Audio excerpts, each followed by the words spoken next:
Level up your LA Kings experience with the new Vivid Seats Elite Seats. All the on-ice Kings action with even more exclusive access. Enjoy great seats to the game along with premier dining inside the Lexus Club with all-you-can-eat food and non-alcoholic beverages. Plus, get a free Team LA Kings item and parking with your purchase. Score your Vivid Seats Elite Seats tickets today and earn rewards on each purchase from the only ticket company that rewards you for buying. Experience it live with Vivid Seats, the official partner of the LA Kings. You're listening to an LA Kings podcast. For more episodes of this and every other Kings program, visit lakings.com/podcast. You're listening to All the Kings Men, the official podcast of the LA Kings. Now, here's your host, Jesse Cohen. It is Monday morning, time to crown a King of the Week. Here to help me do that, from the fourth period, from Kings of the Podcast, from Twitter, from everywhere else you can find people talking. Sirius XM, yeah, sorry, that's right. Come on. I forgot the name of the show, I apologize. The Hot Stove, I also co-host on the Power Play, sometimes with Steve Coolius. So. And the guy who bought me my chemo blanket, Dennis Bernstein. How are you doing, Dennis? I'm doing great, Jess. It's great to talk to you and great to see you, and it's, I'm glad you're on the way. So before we dive into the King of the Week stuff, because I saw one of your videos and obviously commented on it and didn't use your name. Apologies. You called for the Kings to make, and the word, it was really just one word that I was curious about. Overpay. Yes, correct. It was, you said it was time for the Kings to make an overpayment in order to boost the offense. Now, I listened to your episode of Kings of the Podcast with John Hoven, where you shared your thoughts about the trade deadline, but I would be curious to know if you would share them again here. Yeah, sure. I have no problem with the Kuzmenko move. No problem at all. It should have been a secondary move. There should have been a better player above Kuzmenko acquired. Now, when I say overpay, if it was true that the Vancouver Canucks wanted 2 first-round picks and a prospect for Brock Besser, I wouldn't overpay that. So I wouldn't do that. But if there was a slight overpayment for where this team is and where they've struggled offensively up until the last couple of games because of Quentin Byfield, I would have made that move. I think, look, here's the thing. I think they're better prepared to win in the playoffs this season than prior three. That has something to do with this team that's a little tougher, I think, more together. I think there's less. I will say one thing that people really haven't brought up. There's less tension around this team with Jim Hiller as opposed to Todd McCall. I'm saying that, and, Todd did a lot for my career and had a great relationship with him, but there's less tension. This team seems to be more together. So there's a lot of things in the favor of the Kings, and certainly their fabulous home record. I would have liked to see one more player be added, a finisher, because Kuzmenko, and I said it when he made a trade, I looked at the 45 games before he came to Los Angeles, he had 52 shots. Yeah. He needed a shooter, not another passer. And look, it's been 5 games, he hasn't gotten a point, but I guess he's doing okay, but I think it's about a 10-game honeymoon, and then if it's still at 0 after 10 games, then what do you do? So I would have liked to see another player, because, John, I felt if they could get a scorer who was like a 25, 30-goal scorer added to this group, they could get out of the division. Now it's a toss-up. They could beat Vegas. They could beat Edmonton. If you watch these teams play, they can beat them. Will they beat them? I think they would have had a better chance if they had overpaid this time around, because they've never overpaid, John, to be honest with you. Jesse. Oh, yeah. Edit that out. Here's the thing. They've overpaid once. Yeah. And it was a bad overpayment. I'm assuming you're talking about last summer. Yes. Okay. Yes. 2 summers ago. Right? So a couple things. One, I guess that's where I come down, is that a slight overpayment and an overpayment that you're comfortable with is a pretty nebulous term. Because when I heard overpayment, I'll give you an example. If it was a first-round pick and Dvorak for Ricard Raquel, I would make that trade. Okay. That's what I would do. I wouldn't have done a 3-for-1 and I wouldn't have taken players off the roster. I know there was a lot of hypothesis about Moore and Spence going, but how are you going to replace 2 players on a 100-point team right now? You can't. One player would have replaced. I wouldn't have done that. So I would have. Look, you know my feelings, Jess. Yeah. Futures. Well, I guess that was. So I guess that was sort of my curiosity, because when I was looking at the roster and my first Kings talk back was the game before the trade deadline, where Spence was a healthy scratch. Yep. And so we got a couple phone calls of people going like, oh, they're obviously holding him out for a trade. And I was like, well, I don't like, are they? Yeah, they are. They were. Were they though? He went back in the lineup and never got another healthy scratch. Yeah, but does that mean that he was out to be? I think yes. All right. I don't know. I just It's I felt my like opinion. I just feel like taking guys out of the lineup for a team that was playing 11-7, which to me suggested that they didn't have 12 forwards that they Correct. were comfortable playing. Mm-hmm. That taking players out of the lineup would make it more difficult to compete, not less difficult. Well, he was only healthy scratched once. Yeah. That to me, that's the conspiracy theory, is that if he had been healthy scratched for multiple games, fine. And he gets the last game before the trade deadline. Of course, they didn't say anything. It wasn't for roster or trade related reasons. But I don't know. It's pretty obvious to me what went on there. I mean, maybe I'm naive. I haven't talked to Spence yet. I'm going to Spence. It's like, hey, were you nervous that one day? That's the one game you didn't play. Yeah, I'm too much of a conspiracy theorist on that. And his name had been mentioned as an asset that could move. So it's be interesting to see. But yeah, it's funny. I have had a number of conversations with your partner in Kings of the Podcast, John Hoven, recently, where I'm realizing I had forgotten just how truly not optimistic isn't even the right word. Like, he's just a true believer that things will go well and will work out. And yes, he is. The right things that are meant to happen are what's happening. And if anything occurs, it's because, it's like, I just had forgotten. And so we were talking about various different things. And I was like, oh, you don't like that level of Pollyanna? Okay. Well, it's just impossible to disagree with, right? Like, because sure, it's an opinion. Well, and it's not, you're not going to change it. Like, he's just, because he's convinced. No, he's optimistic. He's but I guess optimistic. I have some of that in me as well. They could win 2 rounds. They could. Yeah. Absolutely could win 2 rounds. They play like they did against Washington. Like, they can beat, well, in the Pacific, they can beat anybody. I'm not convinced that's the case in the Central, but they get to the position where they're playing that team. That's a success. Some people said, oh, Stanley Cup or bust. I'm sorry. If this team got out of the division, that's a successful season. It really is. To get to the Final Four, come on. We're the team that has the 30th ranked power play and struggled to score for a month. Come on. And apologies to John Hoven if I'm sharing a conversation that he would have preferred I not share. But one of the things we talked about was a first round win and why it's important. It is important. His attitude was, it's cup or bust. So who cares if you win 1 round? And I just said, listen, man, it would be fun. Like, just for me as a fan, it would be fun. Like, if the Kings wind up playing Edmonton again and they wind up beating them after losing to them 3 years in a row, the talk on Twitter, the attitude that Kings fans are going to have for the next calendar year towards Edmonton will be so much fun. It won't matter that they lost the 3 previous years. Well, how do you Oilers say that's fans, not progression, though? It's, of course, it's progression. Maybe it's the progression that some people don't want. Yeah, I'm sorry. When you lose 3 years in a row in the first round and you win the 4th, if you win the 4th, it's progression. It is. The team's better. Like, how do you not say that this team, although it's still the points are going to be about the same. Yeah, this is a 98 to 101 point team. Whether Trevor Lewis plays or not, and I want to throw that in there because that's another thing. The key to all this is people are missing like the one key that when I looked at the roster last couple of games, the key to all this, believe it or not, is number 79. Yeah. I was going to say Helene is hoping that it wasn't a joke. Yeah. Because the first 30 games, he wasn't ready. He went down and he didn't play 15 games. He came back they needed a 4C because Kopitar and Phil, your best friend on the team. Yeah. Yeah. They need a little bit of a break here. And Helene is at 9 or 10 minutes a night at the 4C.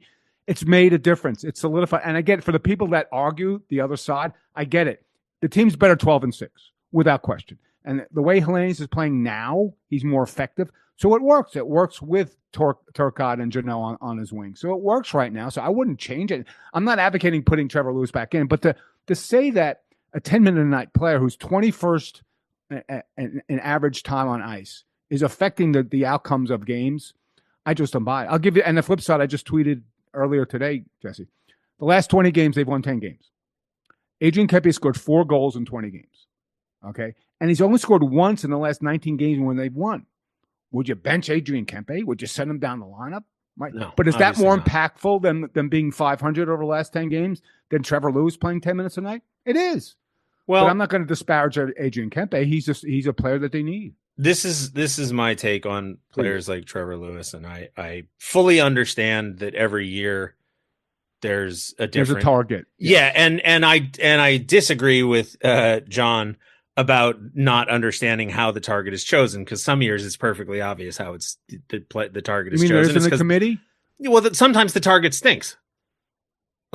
If in 2016-17, Jake Muzzin's constantly throwing pizzas up the middle that are turnovers and the puck's in the back of the net, I understand why people were pissed at Jake Muzzin. It's not a mystery. In some years it's, whatever. It's not that difficult to me. I don't understand the vitriol for Lewis. Well, I mean, it's just, this is a guy that if they had a Ring of Honor, he played 1,000 games, he scored 100 goals or whatever. The fact that he's been not a lifelong king, but I don't get the vitriol. There's hate for that player, and I don't get it. I don't think it's hate for the player. I think at this point, after 10 years of no playoff round wins and the overpay, I think a lot of it is just misplaced frustration at other things. Okay. And so it's like, well, because they obviously still love the team, right? There's a message board that I frequent pretty regularly, and they win 5 in a row, and it's like, oh, well, they'll lose again, don't worry. And then they lose 5 in a row, and it's like, see, I told you so. And you're just like, I hate to be too Pollyanna-ish, but I'm starting to get to a point where it is like, yeah, do you not even enjoy this at all? Right. There are people that do not enjoy them winning. So I think it's a prerogative. No, that's what I say. But they obviously love it, right? Yeah. They obviously love the team. They're getting something out of it. They root the way they root. And I understand the frustration because of the playoffs. But when it comes to Trevor Lewis, this is the metaphor that I settled on a long time ago. And I don't know a ton about cars, so apologies in advance. But if you're building a race car and you make sure that it has state-of-the-art engine and, all the interior workings, all I know about race cars is what I can remember from Ford versus Ferrari. So if you make sure that the, car is light enough and the engine's powerful enough and whatever. If you don't have a steering wheel, your car doesn't work, period. The end. And the steering wheel doesn't have to be beautiful or gorgeous or expertly designed. It just has to be a wheel for human hands to hold on to. Sure. And that's a hockey team. Yeah, sure, there are pieces like Adrian Kempe that are more important. And sure, there are pieces like Drew Doughty that are going to get more work and wear and tear placed on it. But at the end of the day, you need your 13th forward. You need your 8th defenseman. You need your third string goalie. A Rolls Royce is really only a Rolls Royce if it's got that ostentatious hood ornament. Well, the hood ornament doesn't make the car nicer to sit in or faster to drive or whatever. It's just, but like I said, it's not anyway. And plus the other things, he was miscast as a force because when you play 11 and he's playing center, he should be playing center. He's a winger. So I just don't get it. And if he was really costing them games, night in, night out, he would have been scratching Gil Thomas would play. Right. So I just don't understand the vitriol for that player who's, again, accomplished really, really good things here in Los Angeles. But well, like I said, I just think it's frustration over other things, and then it becomes this symbolic. Yeah, no, you're right. Because I was getting text messages from people, when I was in the hospital complaining about Trevor Lewis being back in the lineup, and I suppose I could have ignored the text, but instead I had to text them and say I don't care. Yeah. He's the 12th forward. I'm also in the hospital. I got bigger things to worry about than how pissed you are that one player's in the lineup. Yeah. I want to backtrack quite a bit because you said something that I thought was interesting. You talked about how it's looser with Hiller than it is with McClellan.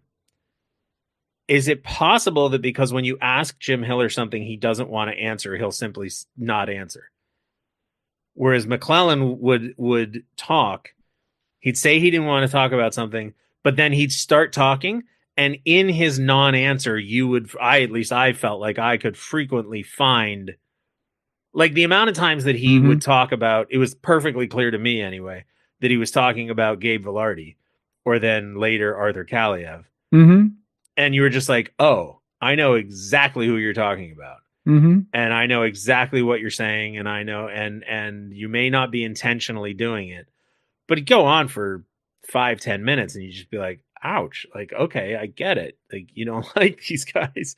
Whereas Hiller, if you ask Hiller a question and he doesn't feel like talking about it, he'll just stare you straight in the face and say, no, I'm not going to answer that.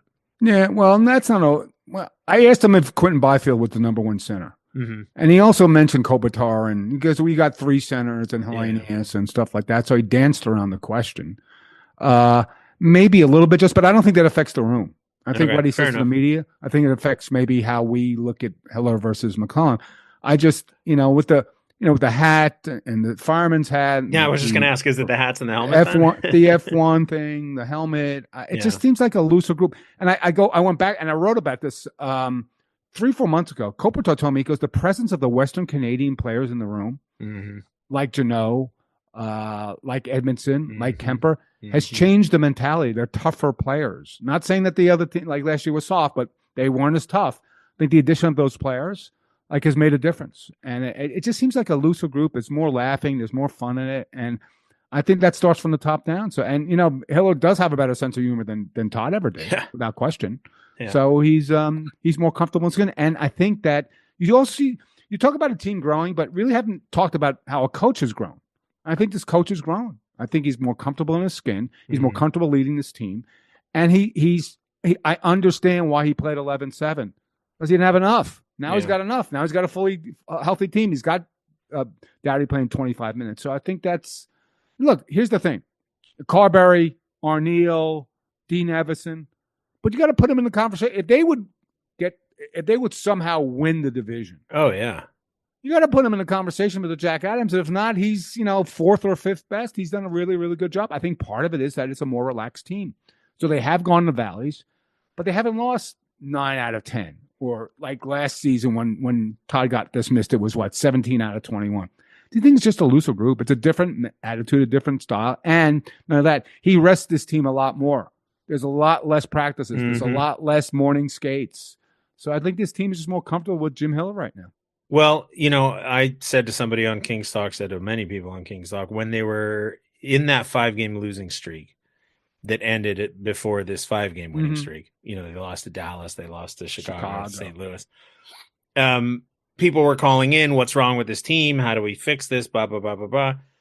And I just said, this team plays the way they play. They believe in what they believe in. They are who they are. Yeah. And this isn't the first time they've lost 5 or 6 in a row. But they'll come back and they'll win 5 or 6 in a row. Because they play at home and they never lose. Austin Stanovich joke all the time. They never get fully punished for playing poorly at home. They find a way to get a point in a shootout or overtime, or they find to win games when they go into the penalty box against a bad Islanders team and they kill off all the penalties. So, yeah, I just think it's a more relaxed team. I think it's a team better equipped to play in the playoffs. I really do. But they can beat any team in the Pacific. They could also lose to any team. Yeah, well, that's there's no guarantees here. Yeah, but they are better equipped. I just think it's a better team right now. I and this is the Pollyanna in me, I suppose, but I think they will win in the first round this year. Yeah, legit shot. They may be favored if they get the home ice, which is going to be tough because the Oilers have 3 more games with the Sharks left. Way too much hockey to be played to start. Yeah, there is. But again, I just think that compared to the last 3 seasons, the first year, the 7 games, they were close. And they had it game 6, and they won that. Maybe we're not even having this conversation. I just think this is a better team. It's a better balanced team as they get to, game 83. Having said all that, let's dive into the King of the Week. We'll start with you, Dennis. Your honorable mention for the 3 games, which was, if I remember, a win against Nashville, which, by the way, what a dumb win.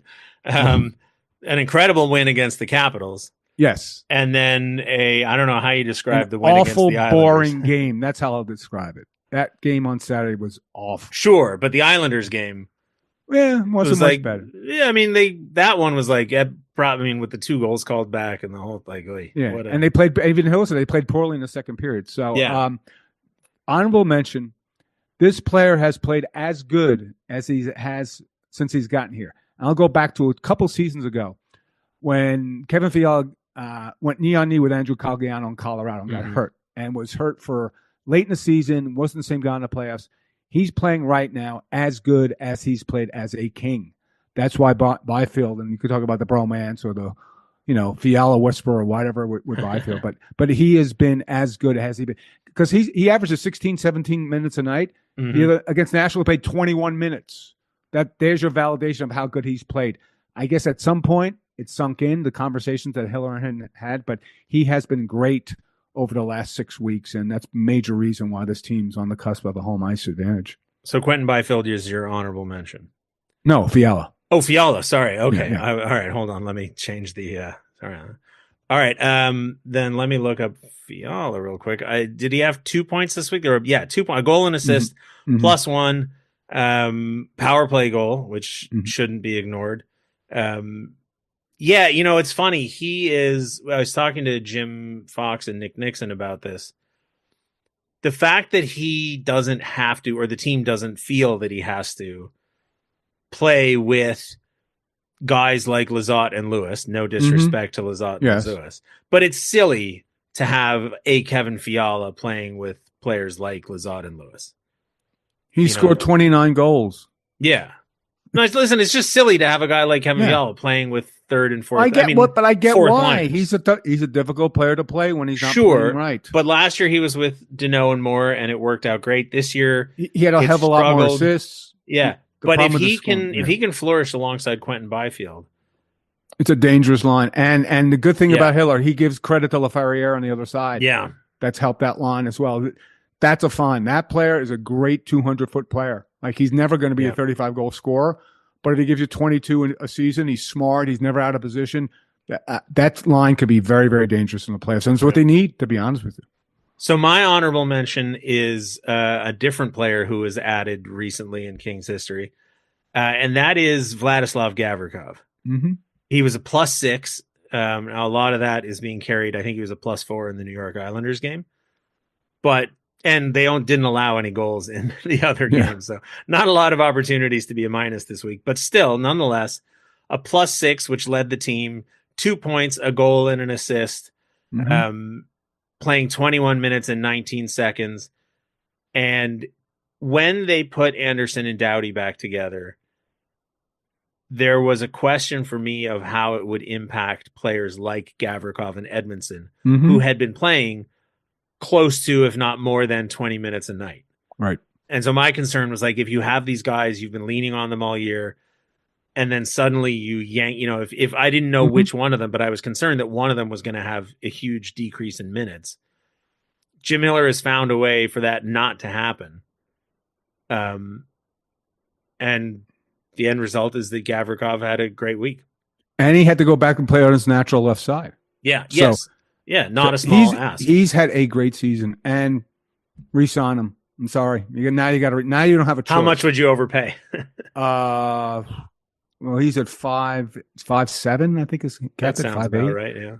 6.5, 7. Because doesn't feel like that much of an overpay. In 3 seasons, there'll be a value deal. So yeah, you have to keep. In 1 seat, like the cap's going up.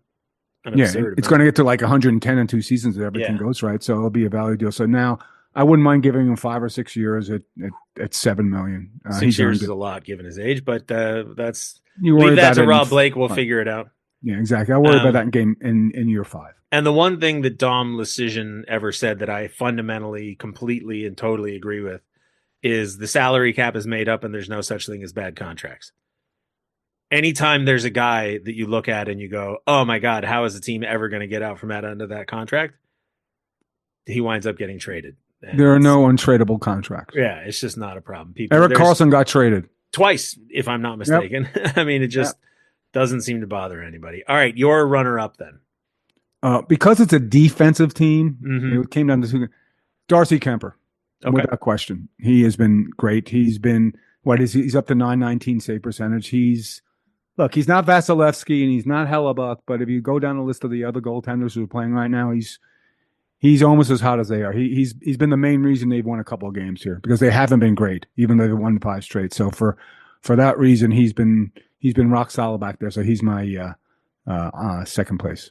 All right. For this week alone, 3 games played for Darcy Kemper, 79 shots against, 78 saves, just 1 goal against in that Islanders game. Yep.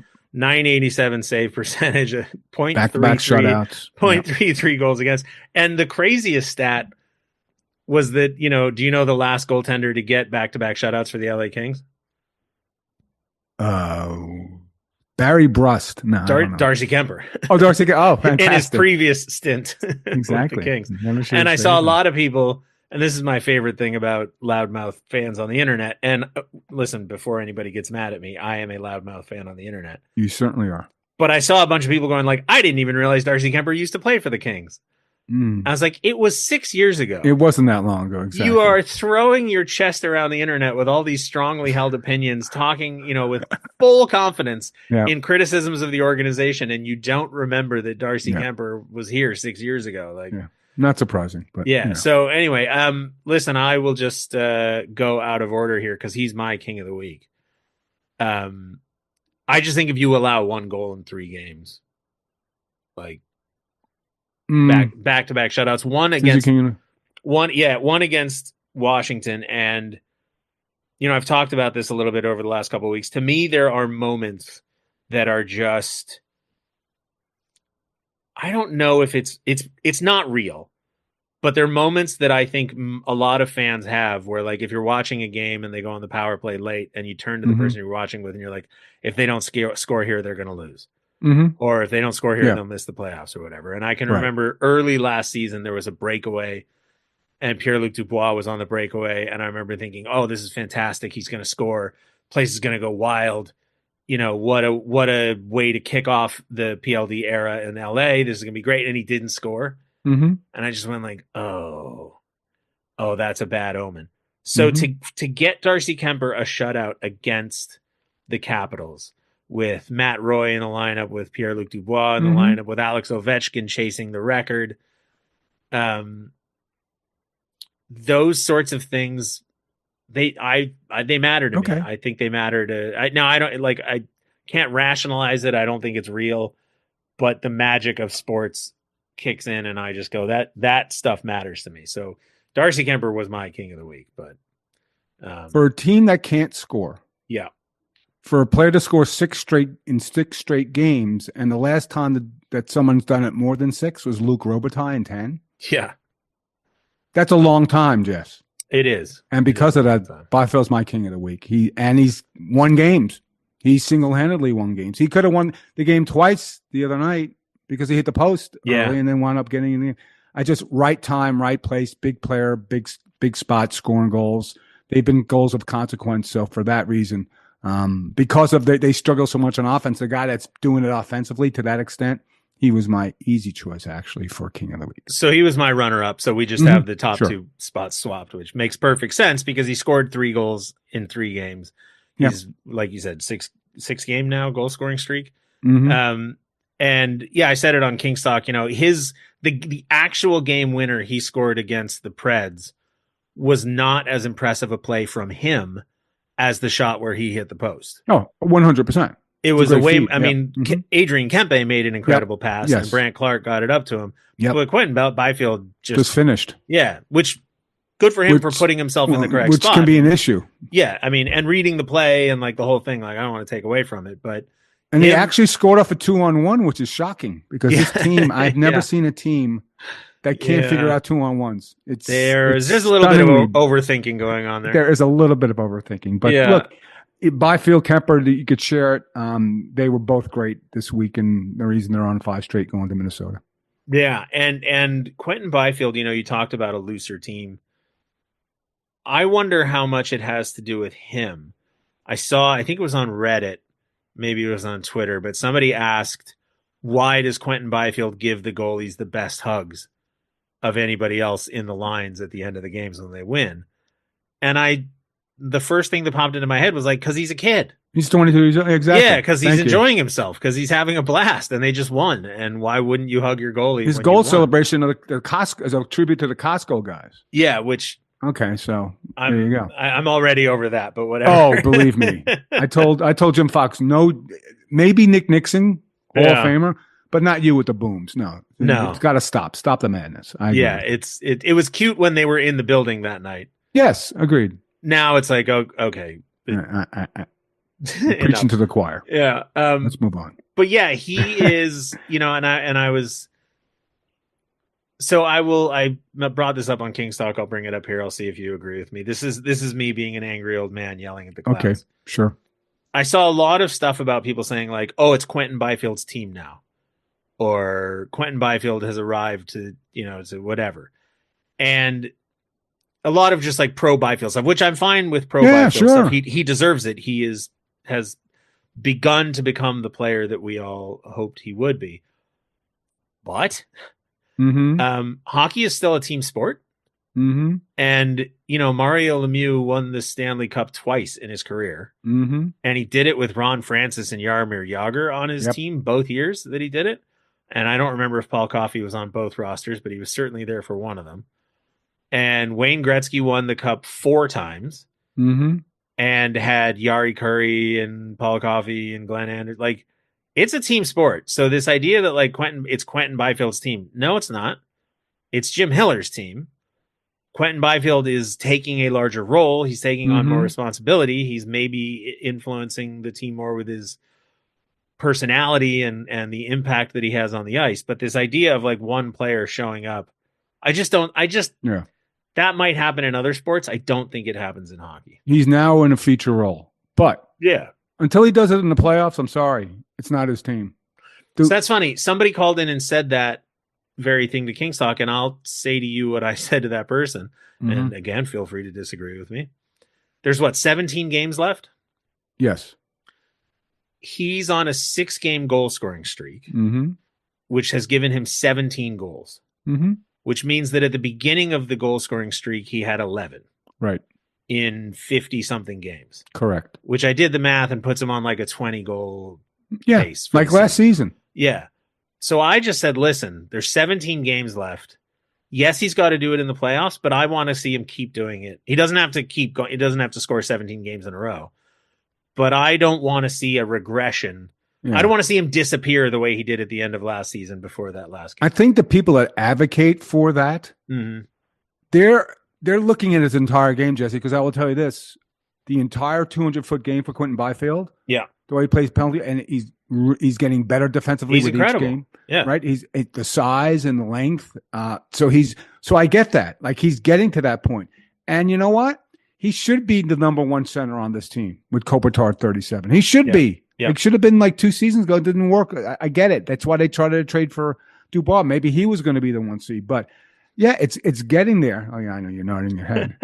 Did you nod? What? No, that was me shaking my head, laughing. But no, I'm not. But that's it. I think his 17 minutes are very, very important minutes now because he's doing it not just offensively, he's doing it defensively. He is leading the line. He's driving play on his line, so you can see the growth. Now, here's the thing: I don't think he's a 100-point player. I think at best he's probably a point a game player, maybe 80, 85, maybe top end. Part of the reason is the way the team is constructed, and they don't have a lot of other great offensive players. So I don't think he's Nathan McKinnon. I'm not going to mention the 2 guys in Edmonton. I don't think he's Jack Eichel. But if he can be like Mark Scheifele, like something like that, like an 80-point player, play 20 minutes a night, and he's on that track the way he's playing right now, then you'll see it. But it's not his team yet. If he has a big playoff round going into, and let's say they win 1 round, and he's the star of that round going into next season, then you have to anoint him as the number 1 center. You do. Yeah. So it's going to be interesting. So I think the people that advocate for Quentin and saying it's his team, they see the growth of his entire game, not just the offensive side of the. Listen, in the 3 games this week, shorthanded time on ice, and it's just 3 games, so I get it. It's an incredibly small sample size. Mikey Anderson, 6 minutes, 44 seconds per game. Gavrikov, 5 minutes, 17 seconds per game. Quentin Byfield, 3 minutes, 49. He played more minutes shorthanded than Drew Doughty did. Yep. Now, some of that is probably because in the Islanders game, there were a million penalties, but 3 delay games. Great. Yeah. Listen, awesome. I'm rooting for Quentin Byfield. I really like Quentin Byfield. I feel like I have spoken glowingly about the way that he progresses. And now we're seeing, we've seen him sort of add piecemeal by piece over the years. Mm-hmm. right? He is that you can. It's sort of never a track straight the lineup, development. Right. Jess. Unless you're Connor McDavid or Austin Matthews, it's never a straight up lineup. There are bumps in the road. Yeah. There's bumps in the road for Brandon Clark. There were bumps in the road for Quentin Byfield. But now it's time, right? He's played enough games. He's established himself now. He's found a partner on the line with Fiala. All the things are lining up for him. So, yeah, I think you have to be very, very optimistic. I would just manage my expectations about him being maybe a top 5 or 10, top 10 goal scorer in this league or a point scorer in this league. Now, we didn't mention this player as a King of the Week candidate, but I do just want to throw his name out there because it's really rare that the Kings add a guy who's not a top 6 player per se, who comes in and just over exceeds expectations. And so I just want to spend like 2 minutes talking about Warren Foegele. Yeah, sure. Because he also had 2 points this week. He was a +4. He had a goal and an assist. He played 15 minutes and 50 seconds. I really like the Foegele Moore Deneau line. Yep. I saw Austin Stanovich say that that's the most important line. I tend to agree for silly reasons, but they're my reasons. Mm-hmm. He's just been, like I said, it's rare that a player over exceeds expectations, particularly when the expectations, like I didn't really know what to expect from Foegele, but it sure wasn't this. No. And he has what? Let's see. I mean, look at it. He has no power play goals. So he scored 19 goals at even strength, which is, if you look at Edmonton last year, he did the same thing at Edmonton. I think he had 20 or over 20 goals. He had 20. Yeah, he had 20. He had 19 even strength goals. It's been a great acquisition. And you know what? I might get beat up for this, Jess, but I know people criticize the general manager, but you look at the ads they made this season. Where they would, and look, I would not trade Darcy Kemper for the 3 guys that went to Winnipeg, but they didn't make that trade. Where are they? Sure. Who's their number 1 goalie? Cam Talbot? Right? Well, look at Foegele. Look at Edmondson. Like they've done a really. He's done the acquisitions they made in the offseason have all worked. Well, in my episode with Jim Fox and Nick Nixon, I took a moment out to just say, like, to basically echo what you just said, which is I understand the frustration that fans have had. I understand the disappointment in 3 straight playoff losses to the same team in 10 years without a playoff victory, and the failure to produce more than 2 players out of what was once heralded as the deepest. Like, I get it. I totally understand it. Having said all that, whoever it is that's on the pro scouting staff, because it's not just Foegele, it's Edmondson, it's Kemper, I mean, Talbot came in last year and was perfectly fine.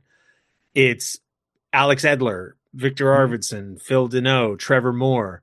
Like, they have acquired a number of players that were NHL players before they came here, who have come in and what you have to do really good. You have look at the Panthers last year. They're top 6.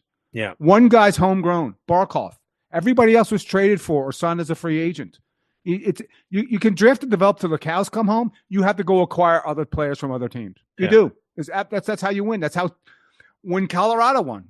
Because Naz Kadri was the second line center, and now what did they do? They went and traded for Brock Nelson. So it's essential that your pro scouting makes moves like that. And you can't tell me that Edmonton doesn't miss Warren Foegele and Ryan McLeod, who has 14. They're a much older, much slower team without those 2 guys. Listen, it hurts my feelings to admit that the move from Arvidsson to Foegele was an upgrade for the Kings and a downgrade for the Oilers. Not close. But it's not. Just to put a tag on what you just said. If you look back at the 2012-2014 teams, Mike Richards, Jeff Carter, Willie Mitchell, Justin Williams, Rob Scuderi, Gaborik. Yeah, it's a lot of outside hires. Dean's greatest gift was his trading, not his drafting and development. Yeah, without question. Yeah, and that's what all these teams do. That's what Tampa's doing. That's what Florida did with getting Jones and Marchand. So look, the Kings weren't as aggressive. I get why, but. The moves that they did make in the offseason, certainly he had a really, really good offseason. Look, I get the frustration. When you're 30th or 29th or whatever on the power play, there's going to be a lot of frustration from fans. I get it. And it's not that just 29th or 30th doesn't go anywhere. Like, I get it. Like, you're in a game, You need a goal. The fans are watching, and nothing happens on the power play. Nothing. I get the frustration. So I get the pointing the fingers at Newell Brown or whatever because he runs the power play. But when you look at what they did in the offseason, they're not in that position without those moves. They're not a playoff team without those moves, Jesse. Yeah. Oh no. I mean, right. Plus minus is an imperfect stat. We've talked about it to death, so I don't need to dwell on it. Yeah. But Warren Fogel's a plus 27 and Joel Edmondson's a plus 18, and they lead the team. It's insane. It's totally but so nuts. you're right about Fogel. He's been absolute. He's certainly been a bargain. I think except for a select few that know him very, very well, nobody really expected this. But when you go back and say, oh wow, he had 19. Now, granted, he had 19 even strength games with Leon Draisaitl. Yeah, but to have it for this team, that's an accomplishment, Jesse. It really and is. So shifting line. It's not like he's been on the same line all year, right? Like he's been up, down, all over the place. Absolutely a great call on Fogel. Yeah. He's been a really, really good ad. He's a good guy, good in the room. And he talked about, when he was playing with Byfield, about how that was working when they were playing together, about they're from the same place in Toronto and the respect because they knew each other. So that it's that stuff that like you don't see on ice, but when you talk to these guys in the room, you understand why chemistry works and why chemistry is so important. And I don't know if you saw this or not today. I first saw the quote and I didn't believe it because it felt way too real of a quote for a player to say. Okay. But I think it's true. I don't know. I'm part of it. Like, I hate them too. I hate the Oilers too. Yes. So it's just part of the game. I saw the video. Yeah. He said that. You just go like, great. Okay, that's great. Ed, just feed the monster. Fantastic. For late April. Absolutely. Yeah. It's gonna be great. All right. Dennis Bernstein, thank you so much for joining me. As always, thanks for all the help over the years. Thanks for the blanket. And everyone should listen to you wherever they can find you, even if I don't always agree with you. Yes. Always a pleasure, Jess. Thanks for the time. Appreciate it.